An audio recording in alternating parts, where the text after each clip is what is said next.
All right. Thank you all for being here this afternoon. I hope you still have a little bit of gas left in the tank because and also you're probably so sick of hearing me talk right now. So sorry. I had some people in the last class. So welcome to Cultivating Connection and Engagement. We realized it was titled differently on the front and the back. So sorry for any confusion. And if this isn't the class you're trying to get to, you can just still leave. Yeah, just stay. Sowing seeds of faith beyond the church walls. We are going to talk about 3 different types of connection or engagement, however you see it. Today, my name is Bridget Koha. I'm from the Boston Church. This is Ivana Wright from Broward. It's just Broward, right? Yeah. And we are both children's ministry directors in our churches. And we both have different strengths. And I have learned so much from her working on this class together. So welcome. Thank you. All right. Yes, I hope we can stay awake. I know a post-lunch lesson can be dangerous. Okay, so we're going to talk about cultivating connection and engagement with your community. And I wanted to let me pull up my notes. I wanted to start off by kind of reminding us a little bit about our movement. I grew up in the ICOC, and I think it's safe to say that in the fabric of our church and of our church culture, we've always had this idea of reaching the next generation, reaching as many as possible. I went to an ICMC called Bent on Conquest. We are all about evangelism, engagement, reaching as many as possible, baptizing as many as possible. That has been our thing. And I feel like that continues to be our mission, right? Our mission continues to be how to win as many souls for Christ. And when we were talking about this class, we were thinking about how that is something that is really rooted in the book of Acts. They were on a mission to reach different cultures, different communities, different types of people, and they had to do it in different ways. So we see in Acts 2, Acts 5, what are they doing? They're in homes. They're learning from the apostles. They are breaking bread together. They had everything in common. It was their source of community and connection. Then we see in Acts 5, same thing there. Then we see that a big persecution happened in Jerusalem, and the disciples had to scatter. They had to move away from Jerusalem, and that's where a lot of church plantings came from, the church in Ephesus, the church in Philippi, because they were being persecuted. So they had to go and go to different places. We see Paul ministering in jail. He was in jail 3 times in his life. He was in jail for 2 months in Philippi, for a questionable amount of time in Rome. And we see him, figuring out how to reach people in prison.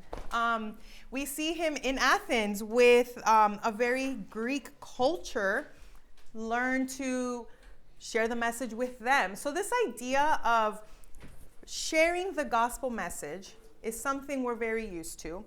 And the idea of changing how we minister and reach different people is also very common in the book of Acts. Does that make sense?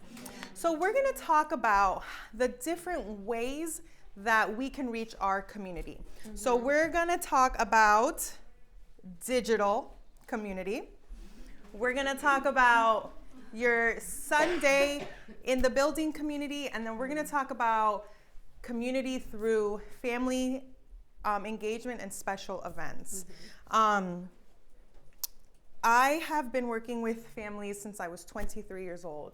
I worked with high schoolers and middle schoolers. The Broward Church is attached to a preschool, and I worked as a ministry director of that preschool. And now I oversee the children's ministry. So I have been working with families for a very, very long time. And I have spent most of my adult life in family ministry. And I've had to learn through an experience, through culture changes, that even though my heart and my approach is the same, or my heart is the same, my approach is different.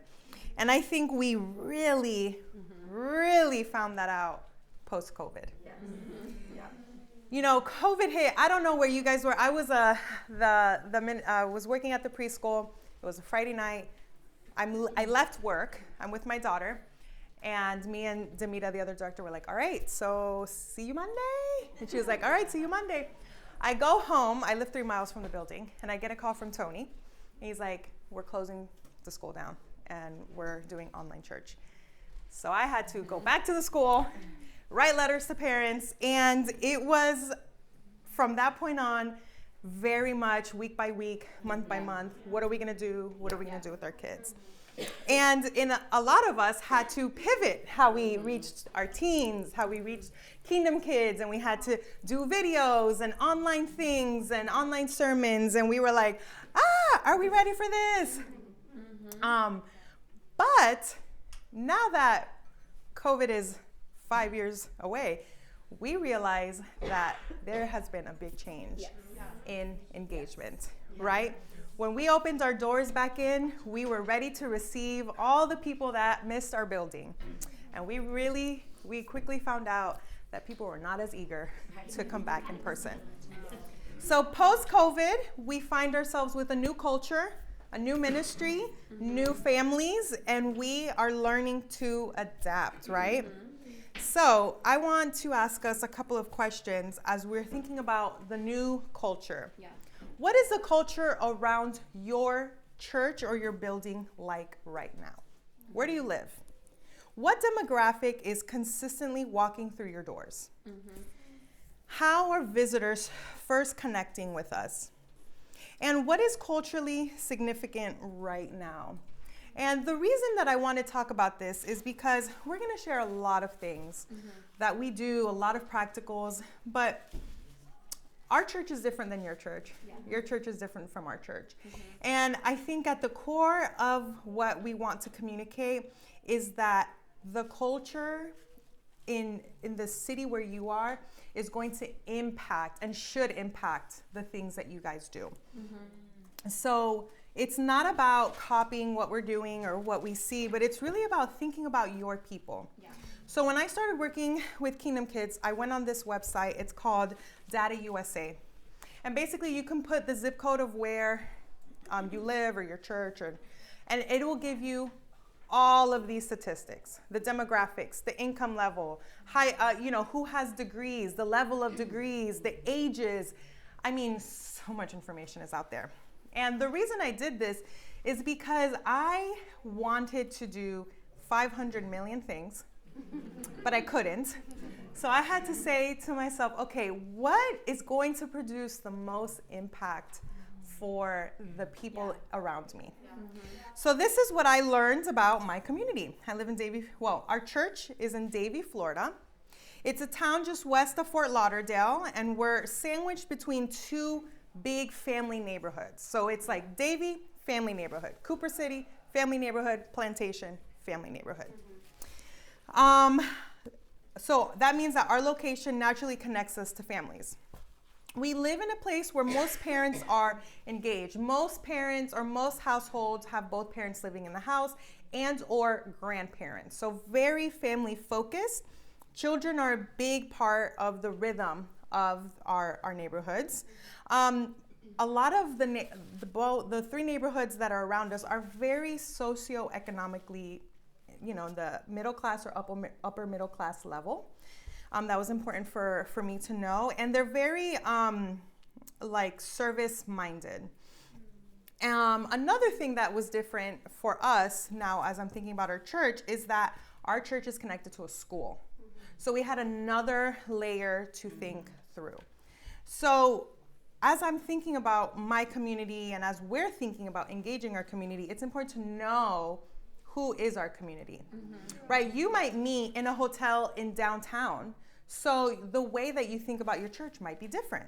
You might have a church of 50 where, the load is different and there's different responsibilities. You might see that you're surrounded by a lot of other churches. Are you going to partner with them? So these are all important things to know and important things to ask yourself. And when we were pivoting for COVID, we realized that we had to find ways to communicate and to bring these families into our building because they're there, right? They're there. They don't know that we're there. And before we talk about digital media, I want to kind of make us feel both that it's important, but the fears and hesitancies that we might have. Mm-hmm. You know, when me and my husband, we were leading the high school ministry, and he has a degree in graphic design. So he was doing teens and, media stuff for the church. And he decided, I think in 2018 or 19, I can't really remember, he decided, I think I want to focus on just the media portion of the church. So with the elders and with, the staff, we made that big change, which at the time was like a novel idea, to remove someone from ministering physically to people to finding ways to minister to people online. So his full-time job became website, live stream, like anything digital, the building, anything that you can call media, he did. And me being his wife, you would think, oh my gosh, it's so natural, let's do this. It actually was not natural. And I felt like it was a little like blasphemous, like, how are you gonna study the Bible with people, babe? It was a hard shift for me, and I'm married to someone whose idea this was, So it took some faith and some like, can I do this kind of thing? And even though I'm a millennial, I'm not a documenter of my life. Social media is a part of my life in fun ways, but it's not, I'm not taking videos and making reels. So I was like, what does this mean for our ministries, for our church?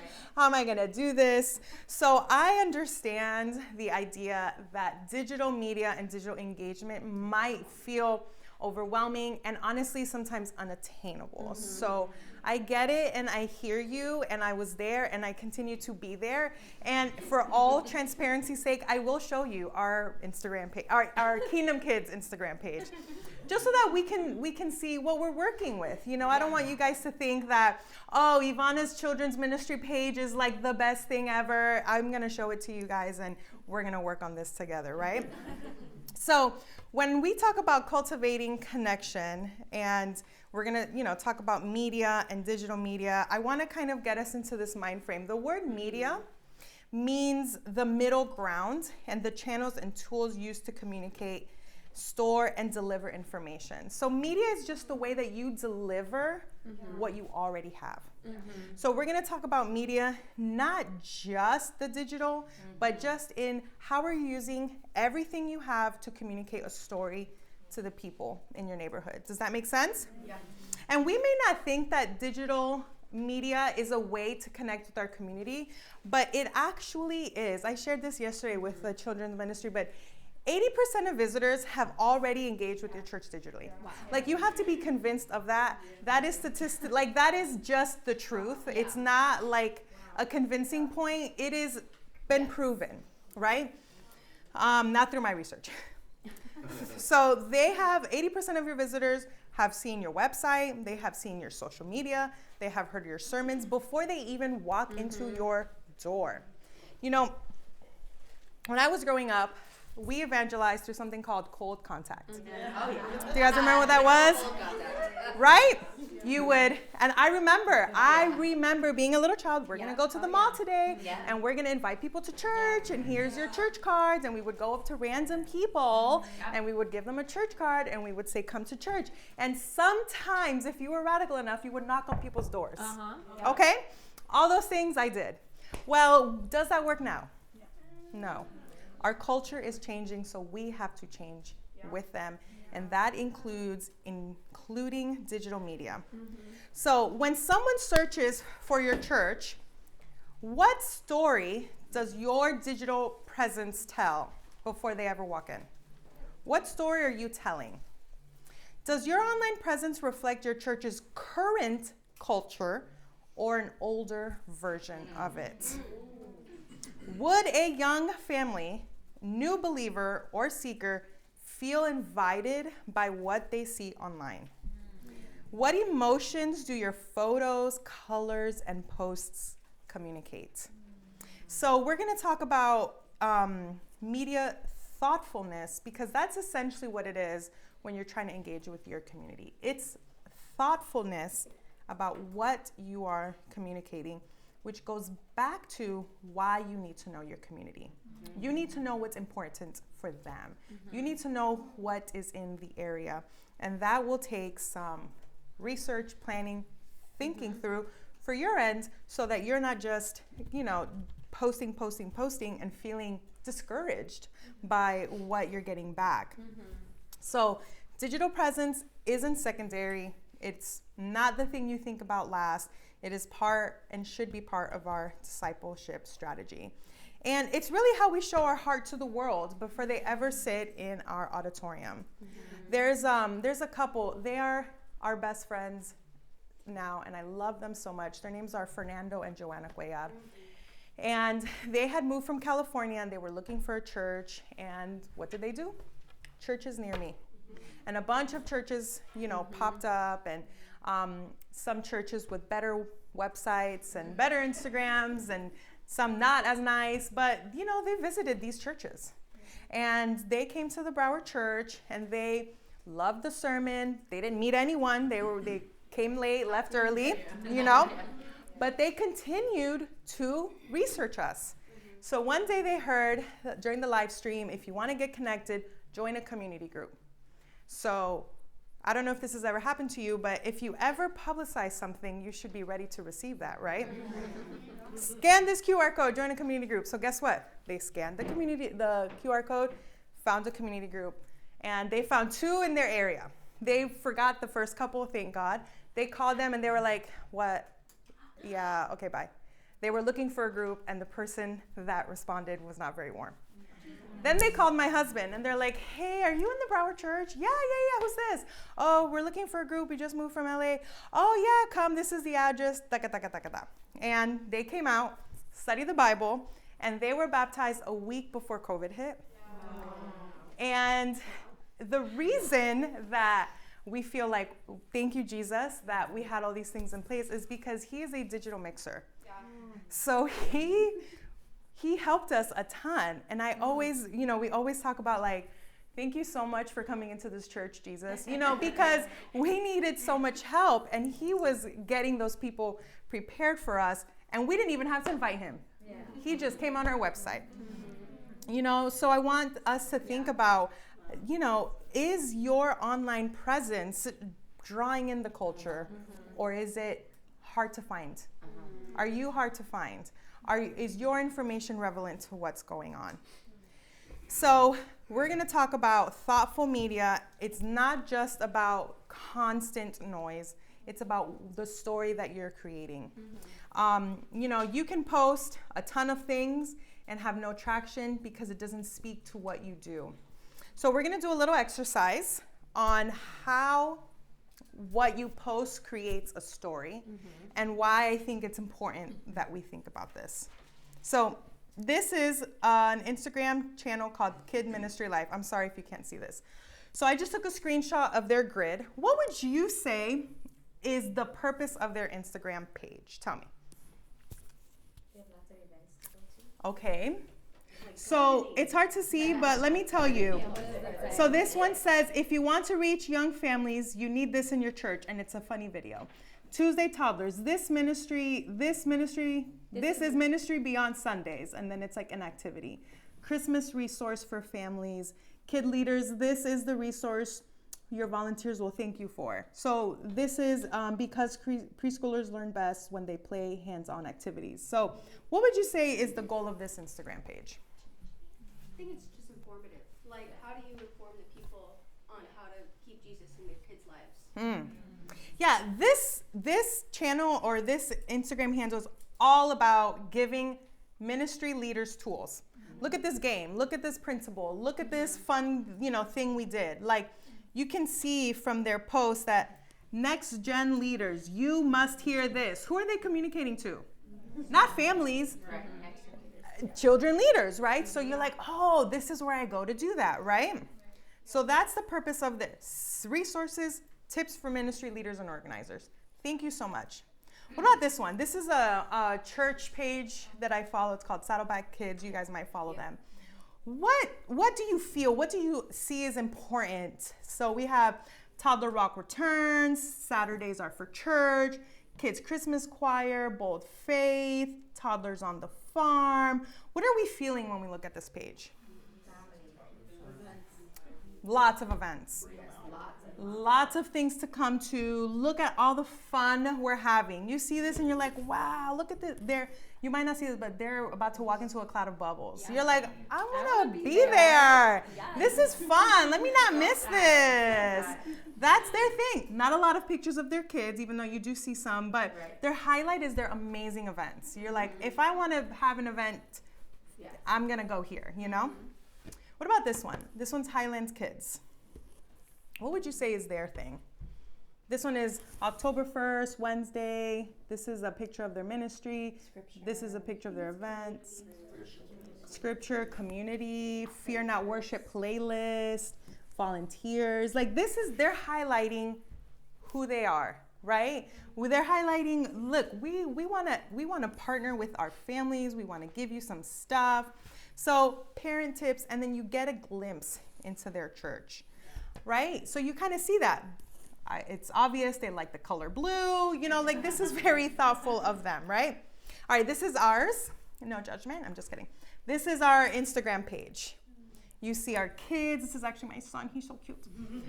Kids, remember verse in there, what Adam and Eve teaches about us. What are we trying to communicate through this page right here? What's valuable? What do we want you to know? Education. What else? Yeah, like our kids are at the forefront.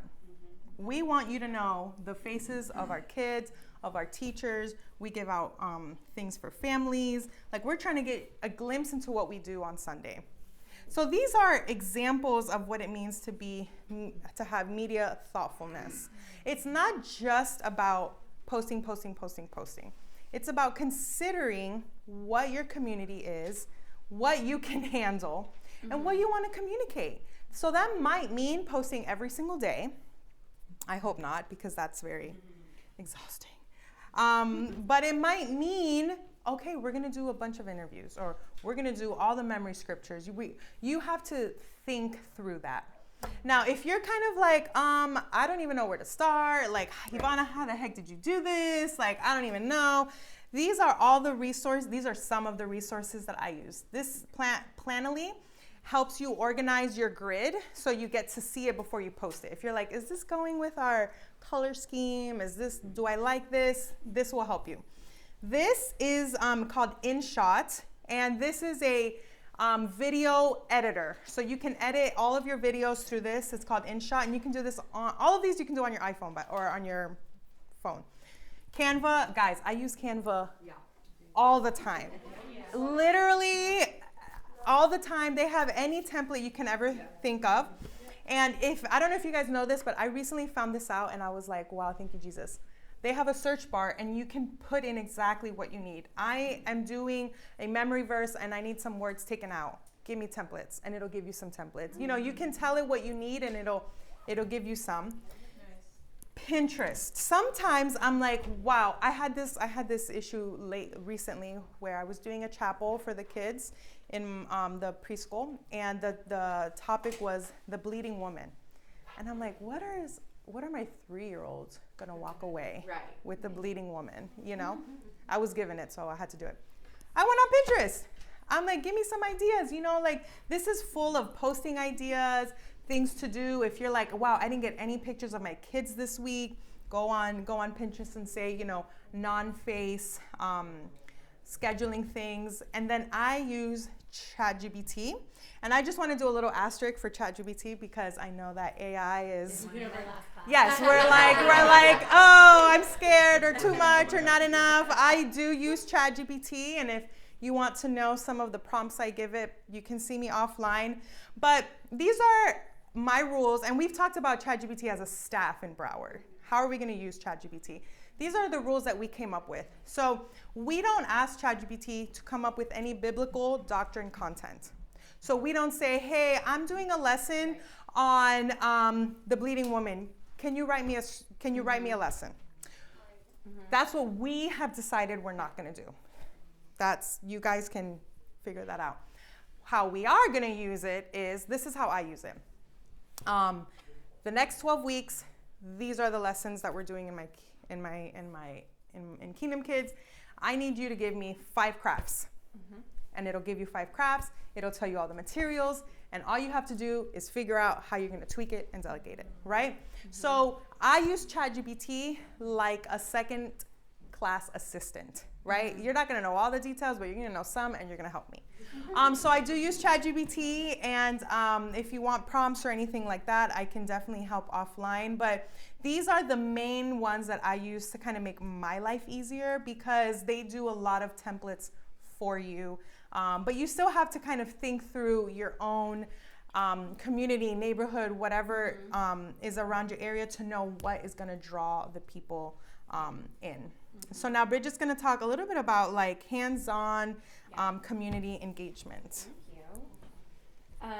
If you were in the last class, actually, a digital assistant would be a great role for somebody to help in children's ministry with. So there you go. That is another way that everyone can serve in children's ministry, or youth ministry, next gen ministry, whatever you're calling it. Okay, community engagement. Ivana obviously just gave us I think she persuaded us all that this is important, right? That digital engagement is important. But of course, she also clearly said that, it's not just digital engagement and you leave it there. It's about drawing people in, so then we're connecting with them personally. And so a way to do that is through community engagement, and that takes knowing your community. I just actually had a conversation earlier where somebody was like, yeah, I don't think we should do VBS, because where I come from, you can go to a VBS all summer long for free. I was like, that sounds very accurate. You shouldn't do VBS. But let's figure out what you can do and how you can do something excellent that is going to reach people and draw them in. That takes knowing our community. That also takes knowing knowing ourselves, right? Knowing what we can excel in, what we're good at, what we have strengths in, where we have weaknesses, and where to delegate and where to, pull in people who have those strengths. So I don't think I have any pictures here, right? No. Okay. So in Boston, we, and I know every church is set up differently, but our church is set up where we're all united and we have 8 regions. But each region is in a different community. So, what each children's ministry or each youth ministry is going to do individually is going to look a little bit different. And that's okay. That's totally okay.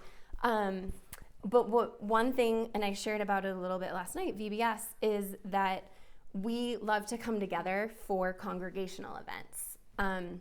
It's like the critical mass that you get in one of those is really special. Yeah. And so we do that through VBS, through preteen camp, through teen camp, through all teen devos that we have like 6 times a year, about 6 to 8 times a year.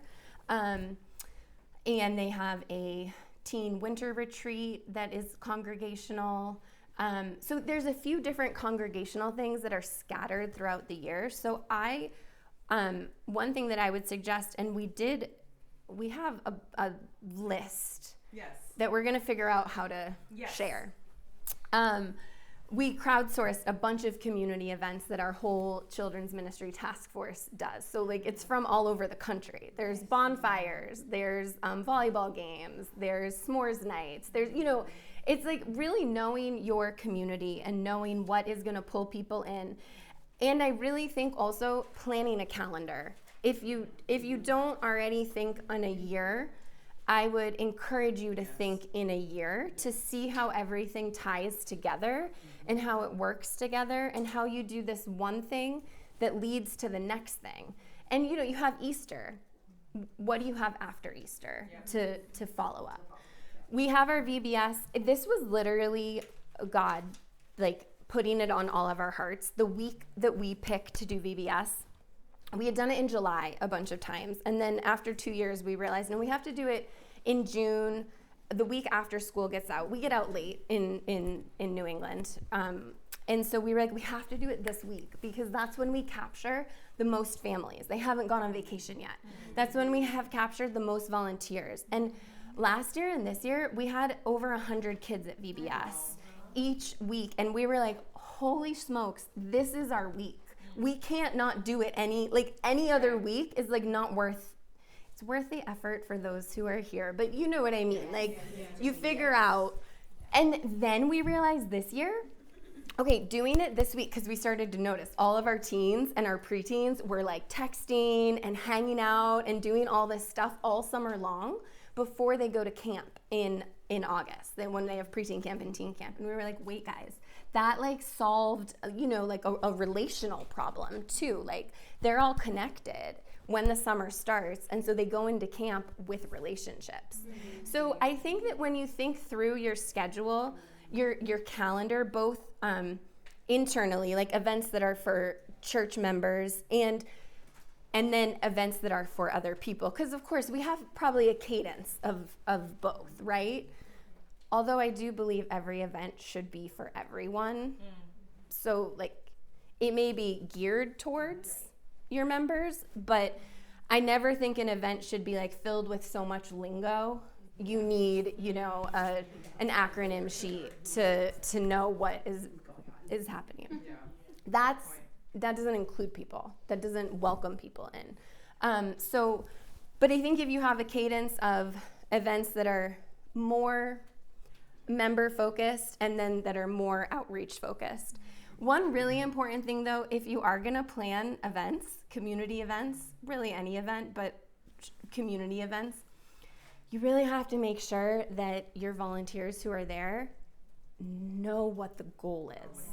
And the goal is love, right? The goal is to love and bring people in and share the gospel. And like Ivana was saying earlier, the gospel, now I see why that window is open. It's getting a little warm in here. I'm glad you said something because I'm like, wait, I'm sweating to death. So the gospel hasn't changed, right? Maybe the mode had, like the medium can adjust over time. And so, but we have to make sure that all of our volunteers are on the same page, that like we're all welcoming, that we're all loving, that we're all inclusive, that we're, creating a space where people really feel welcome. And that honestly, short. I plan a calendar, then train your volunteers. Those would probably be the two most important things, because an event that has disengaged volunteers or families might not have been worth running. I don't know. We could, the Holy Spirit's always working. So the Holy Spirit works, but it definitely won't be. So that, I think knowing your community, planning a calendar, and training your volunteers are some huge crucial things. You had a little more to say on this topic? Yeah, I just hold on here. Share with you guys some ways that we have changed events that we do based on our community, but also our mission. So when I've been leading families, as I mentioned, for quite a while.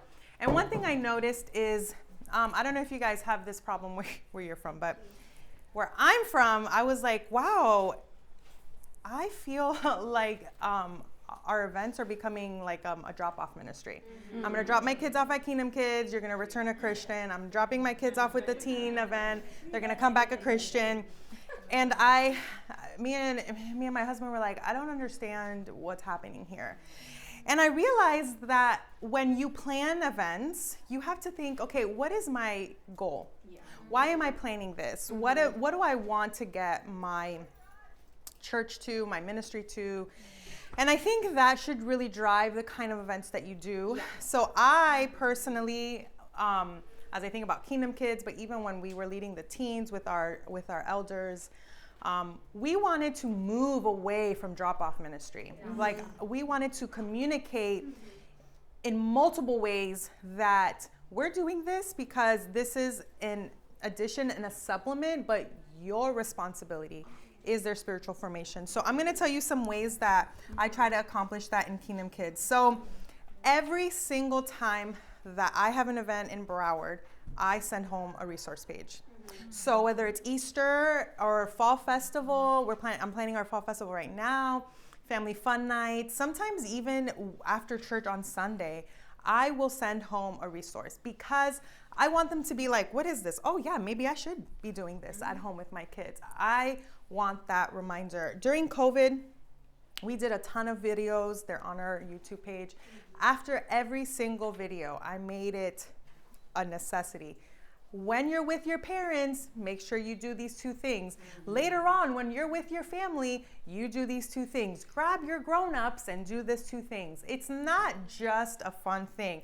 It is very thoughtful. I want them to come back together. So we actually don't have a VBS either. And one of the reasons is exactly that. In Broward, churches have the free VBS all summer long, and we were like, we want them to come on Sunday and become members. So we haven't fully adopted that because we want the parents to come back and stay, right? So for Broward, that's not a big driver. Another thing we removed, which was really hard, and it might cause some shockwaves, is we don't do trunk or treats. We did them for a really long time, but the reason is, in Broward, I don't want to speak to your city, but in Broward, what we noticed is the churches in our neighborhood had way bigger budgets than we had. I mean, I wish I was being dramatic when I say this, but one mega church in our neighborhood, they were dropping candy from helicopters. So we were like, the Broward church is not going to do that. And we realized that they would come to our trunk or treat and then leave to go to another trunk or treat. So I was like, do you know how much I worked to get this? So after many years, we were like, guys, this is not, sorry. My Kingdom Kids assistant is calling me. It is Saturday. Literally. After many years, we removed trunk or treat, and now we do something called a fall festival. And the reason we do a fall festival is because it brings the families together. And that is my goal, like I'm trying to push that into everything we do. So they don't know that I'm conditioning them, but I am conditioning them, right? So we do a big fall festival, and all the churches we have church outside, and we're sitting in groups, in families during the service, and then after the service, the family has lunch together, and then after that, we're all playing together, and we give little packets, and in the packets, we're talking about thankfulness and gratitude and because we want the family to be together. Another thing that we changed is our Easter egg hunt. We still do it because, but I was like, I need an audience with my kids and with my parents. So right before we start the egg hunt, we do now a play that we came up with, and you guys are welcome to steal it. But we do a play because I want to bring the kids, but the families, back to Jesus, right? So yes, you're going to get your candy, but hold on a minute. We're going to talk about God. And then after that event, guess what I'm giving them? Resources. Thank you. A handout. Like, let me help you do Easter at home. So I think events are great, and they're so amazing because when you have young kids, all you want to do is take your kids somewhere, right? I need you to be entertained. So we have the luxury of creating what we think is going to help families continue to stay with us. So as you think about your community, as you think about even what you want your teen ministry, middle school ministry, children's ministry, think about what you want them to engage in, and then structure events with that goal in mind. Does that make sense? Yes. So one last thing that I'm going to leave you with, I don't know. Family duo night too. So Well, okay, so after Easter, we had the thought, oh my gosh, how are we going to bring these families back? So this year, what we did, it was an experiment. I realized, okay, we need to call them back to something. Sometimes come to church on Sunday is enough, but sometimes it's not. So we experimented with this thing called a family devotional night. And again, it keeps the family together. So we have different resources, but I ordered an indoor bounce house specifically for the babies. We got popsicles. We did it at 3 p.m. after nap. I had someone come do a big engaging Bible lesson in an army costume. We did crafts. Guess what they got after? Resources. Thank you. Yes, because the idea is we can be together. You don't need to take them to a classroom with a specialist. You are that specialist. And those kinds of things, they don't even know it, but they're realizing, oh, okay, I have to do this. And then another thing about community is, sometimes our job may not be, there are parts of our job that are not exciting or not inspiring, but someone's got to do it. But then there are other times where God is pushing a vision or a dream or a desire. And sometimes it's good to explore those. And this year, God was really, I wanted to let it go. I couldn't let it go. Right now in Broward, for this year alone, we had 7 women already have babies and 10 more pregnant. And I was like, wow, we're about to have a lot of newborns, a lot of new moms. And I said, I'm going to get ahead of them. So I created a group with some seasoned moms and a new mom herself. It's called Kindred Collective. And it's really, we meet once a month with the moms, and I am very intentional about that time. I have seasoned moms that, they're right there, and they're like, listen, Mom, you can do this. You can bring your baby to church. You can do this. You can, da-da-da-da. It'll be okay. And the goal is for the older moms to find a younger mom to take them in. Because it is one of the most vulnerable times in a mom's life. But that was on my heart. I'm not saying to do it. What I'm saying is God will sometimes give us passion projects because it is a need, because he thinks you can do it. I was trying to hand it off to someone and it was coming back to me, and I was like, all right, I guess I got to take care of these young moms. Because sometimes what the community needs, God is instilling in your heart. So try and go after that as much as you can. And actually, they met today. I'm so jealous because I'm not there, but they met today. It's surviving without me. But sometimes the community, you know what your community needs. You know what they're asking for. Dig a little bit. Pray for God to give you things that will inspire you, and as you inspire them. And one thing that we're doing, we're going to start next year in Boston. We have 2 buildings, but the one building that I go to, a friend of mine, she has a 3-year-old and one on the way, and she was like, Bridget, everywhere has like mom drop-in groups, like toddler playtimes, like all these things. Moms are looking for these things. And so we're going to start a drop-in, a Friday morning like playgroup drop-in thing. And I sort of am like, okay, I don't know if I want to take that on, but I see it as like, in our church building, we have a basketball ministry. Tuesday nights they do basketball. We're starting a pickleball ministry, and like people have gotten baptized. Right, that's the thing. Yeah, I'm not joking, and I don't just mean one. I mean like many people have gotten baptized from these like niche. Thank you. Niche, activities that.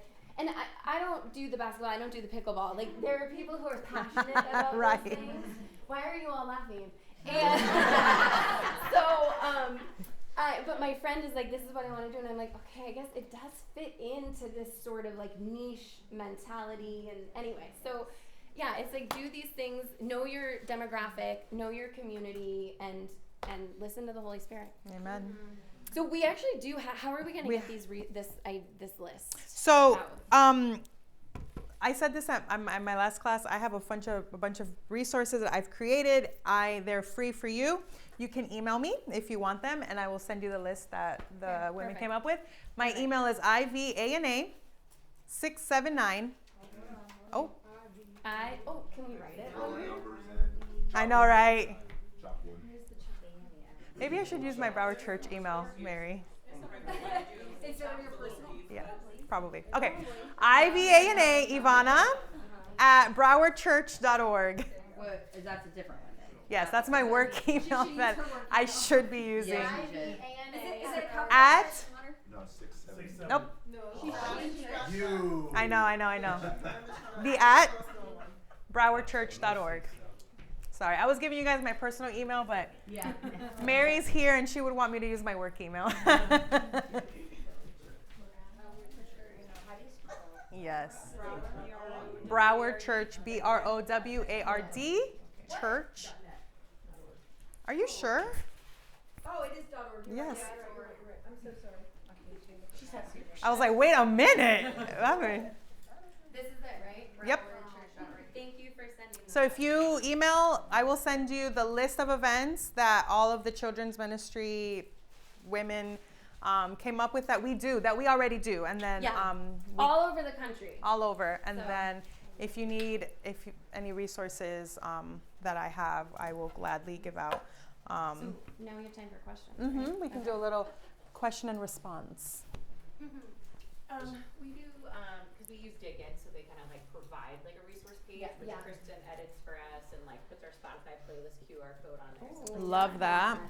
but I'm wondering like what kinds of things you like to put on resource pages, because it kind of has some built-in things already, but like what are some other things, like give me some ideas of like Yeah. what other things you like to put on there. So what I've noticed, and I noticed this when I worked in the preschool and now that with Kingdom Kids, parents like things that are easy. I'm not trying to cut anything. Don't make me buy a supplies. So a lot of the resources that I hand my parents are supplements to the lesson. So our Easter one is a packet, and it's more extensive, but it comes with like ideas to have the Friday night. Like a Good Friday. Thank you, a Good Friday devotional. Like the week leading up. Yes, I do little crafts. I am really big on our kids learning scriptures. So I send memory scriptures that they can cut and kind of reorganize. We do like worksheets, like for the older kids, I have one about the 12 disciples. Look at these scriptures and tell me, something about each one of them. Simple things like that they can do at home. And one way that we incentivize is we tell our kids, if you remember the memory verse, do it in front of class, we'll give you a prize. Yep. Sometimes we even have them perform, or do the memory scripture for church on Sunday. So we try to encourage the kids to do them. They don't always do it, but the expectation is there. I used to get discouraged because I'm like, did you guys do it? And they're like, what? And I'm like, oh. But the point is that it's handed off to them, and now they have the responsibility to do whatever they want with it. Yeah. So with social media and that, how do you manage like parents that are kind of coming in this realm where they don't want their kids Yep. posted online and things like that? Love that. So in our building, in 3 different places, we actually have signs that say we are constantly taking pictures and media. And if you are not okay with that, to see someone on our media team.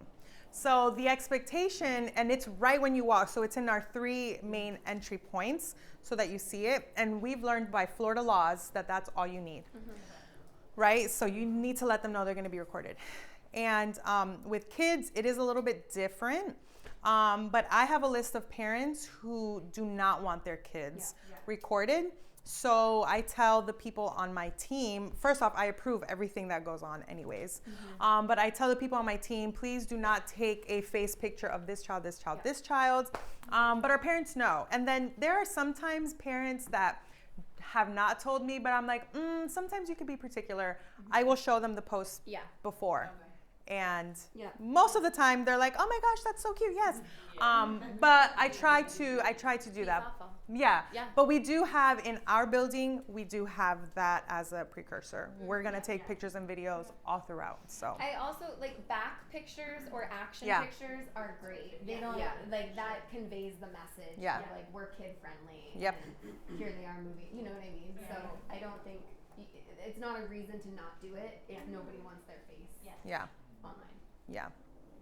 Mhm. What was the resource you mentioned for the demographics at the beginning? It's called datausa.com. Data? Mm-hmm.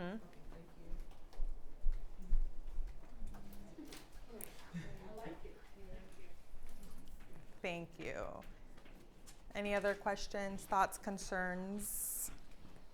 I think my only thing is just, I love that the social Thank you. media and Google bring people into the room, into the church.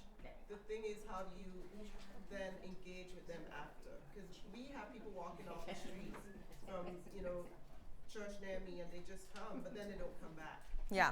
So I just can that connection.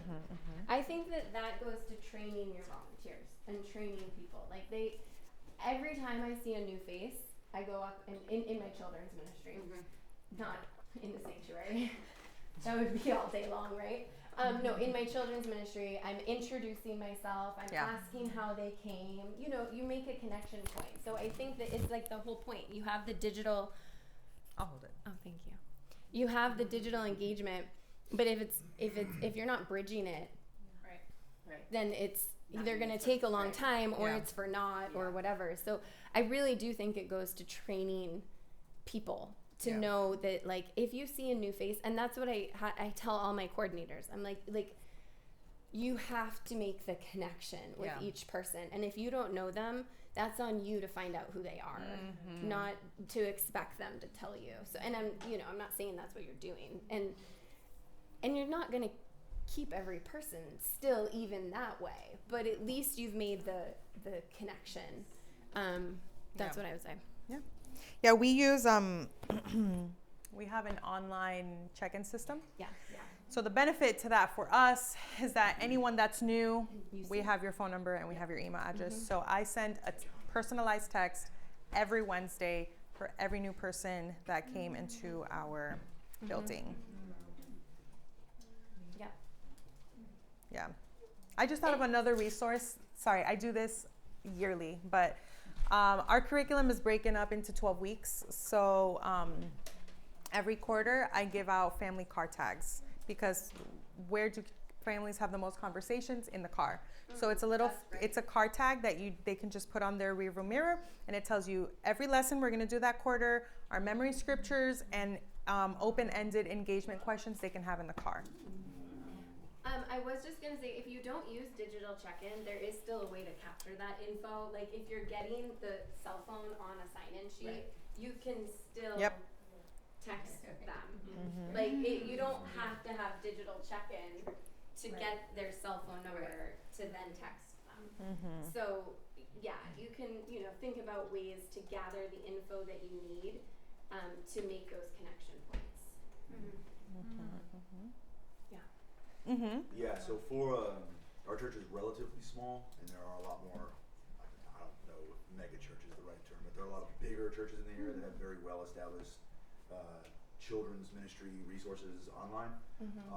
For our church that doesn't, what would you suggest a good starting point to be outside of just updating the website? I love this question because I get asked this all the time, and Broward Church gets asked this all the time. So if you're a small church, I would advertise that. Some families are so intimidated by a mega church. Like, some families don't want to come to a big church, and they're like, I'm not trying to bring my kids to a big ministry. So advertise who you are and say that we are a small, cozy church where every person is known by name. You know what I mean? Like, use that to,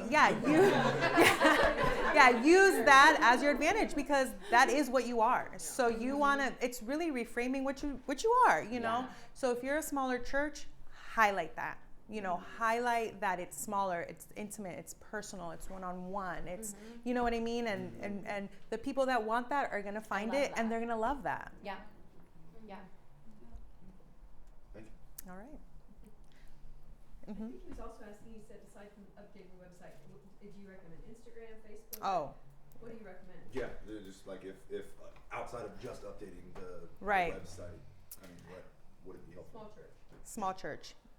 I would say for parents, the higher traffic one is Facebook and Instagram. Yeah. Like, definitely make sure you have those. Should start doing TikToks. No. I I mean, you can once you get there, but let me tell you, you're going to be so overwhelmed. Instagram and or Facebook. Start small. Yeah, don't. I was gonna say, like, as far as like your communications with your parents in your ministry, for example, like, what's the best way you do that? Like email or I text. Yeah. I mean, Just like text a group thread of like, personally. hey, here's what's upcoming.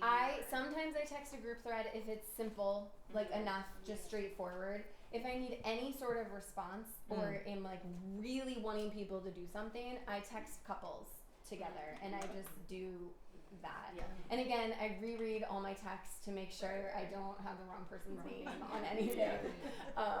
Yes. I think for me, text is I get the biggest response. Yeah. How many phones do you have? You have just the one phone. Yeah, you have a lot of families. I text them too, but I mainly email. So, I but think it's knowing your family. Yes. Like I did email, but I don't get responses. it's true. So, It's true. I don't. Right. It's true. I don't. so she's gonna start texting. Yes. Yeah.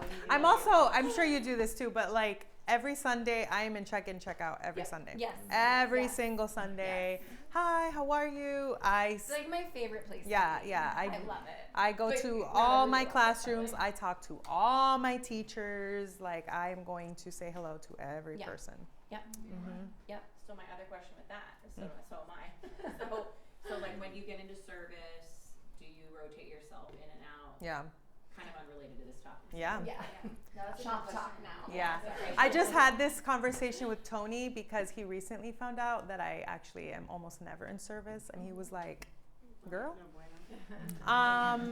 So, and part of it is it's not so much because I can't. It's more so because once I'm back there, forget it. Yes. Like, Yes. forget it. Like, I need a help on one-on-one, and can I get more copies? break, I'm and talking to my coordinator about how her child is. So honestly, the problem is me. But one thing he encouraged me to do is to really, obviously, entrust my coordinators to do the work, but to find a replacement for me. Like, who else is as passionate about you as the families? Who's going to greet them? Who's going to say hello to? Because that's really the touch point. Yes. My teachers know what they're doing. They don't need me. But who's going to be the next touch point? So I'm actually in that stage right now. I'm thinking, I have someone in mind. I haven't told them. I'm still praying about it. But okay, who's going to say hello and care about these families the way that I am? You do. And that's where I think it goes to the training. It's about training, and like you can't expect people to do what you want them to do without explaining it. And I've had to learn that because I'm like, this is so obvious. Obviously, this is how you should do it.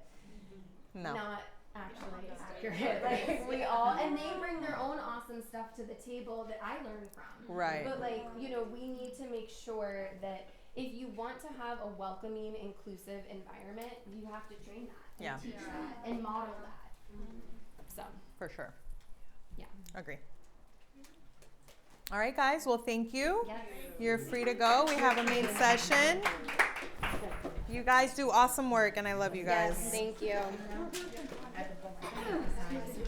I know. My mouth is dry as heck.